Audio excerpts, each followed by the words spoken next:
আসহাবুল জান্নাতি হুমুল ফাইজুন।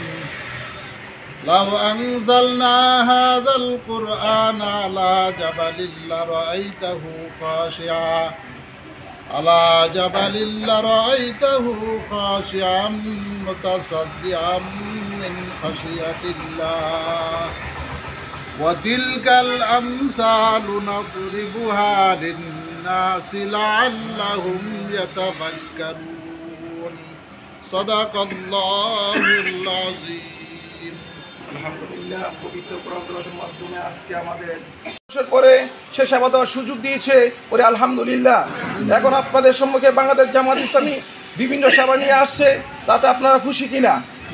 ইনশাআল্লাহ যদি আমরা ভবিষ্যতে আমাদের দল রাষ্ট্র পরিচালনা করে আপনাদের সম্মুখে ভেবে আমরা সবসময় সেবা দিতে আসবো। কারণ আলহামদুলিল্লাহ এখন আপনাদের সম্মুখে বিগত 15.5 বছর আমরা এভাবে জড়ো হয়ে কিছু অনুদান গ্রহণ করব, কোরআন হাদিসের কথা শুনব, এই সুযোগটুকু আমাদের ছিল না।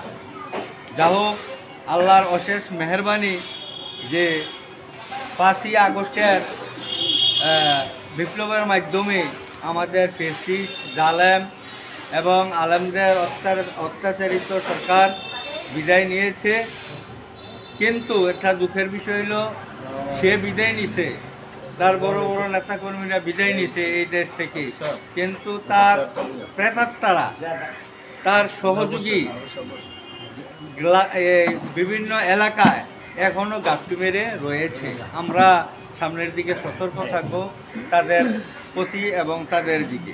সম্মানিত উপস্থিতি, আজকে আপনাদের মাঝে যেই সামান্য টুকু উপকরণ আপনাদের মাঝে আমরা বিতরণ করছি, এটা পর্যাপ্ত নয়, এটি মাত্র সামান্য। এটা জামাত ইসলামের অবদান, এটা আমরা কোনো সরকারি অনুদান নয়। এর মাঝে আপনাদের কাতারে শরীক থাকতে পারে।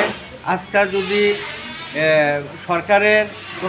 সরকারের মাধ্যমে কোরআন হাদিসের আইনের মাধ্যমে দেশ চলতো, তাইলে শুধু আপনারা এখানে কষ্ট করে আসতে হতো না। আমাদের সরকার, আমাদের লোকজন বাড়ি বাড়ি যে আপনাদের উপরকন, আপনাদের যে পাওনা, আপনাদের যে অধিকার, এই অধিকারটুকু আদায় করে নিত।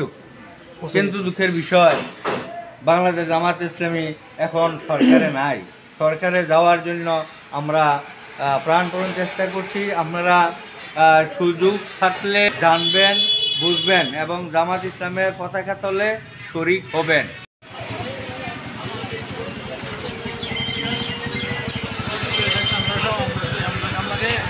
প্রতিনিধি হিসেবে আল্লাহর খলিফা, আল্লাহর পক্ষ থেকে আল্লাহর খলিফা, আমাদের দায়িত্ব কি?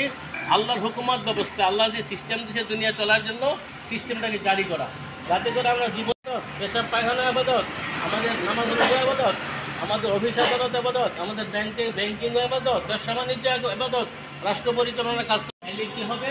সমাজে অবিচার থাকবে না, ইনসাফ ভিত্তিক সমাজ, ন্যায় বিচার কায়েম হবে, দুর্নীতি থাকবে না, চাঁদাবাজি থাকবে না, সন্ত্রাস থাকবে না, টেন্ডারবাজি থাকবে না। আমরা এগুলো চাই, বলেন চাই। আমরা একদল ক্ষমতা আসে, আর এই দল ক্ষমতা থেকে যায়, আবার আরেক দল ক্ষমতা আসে।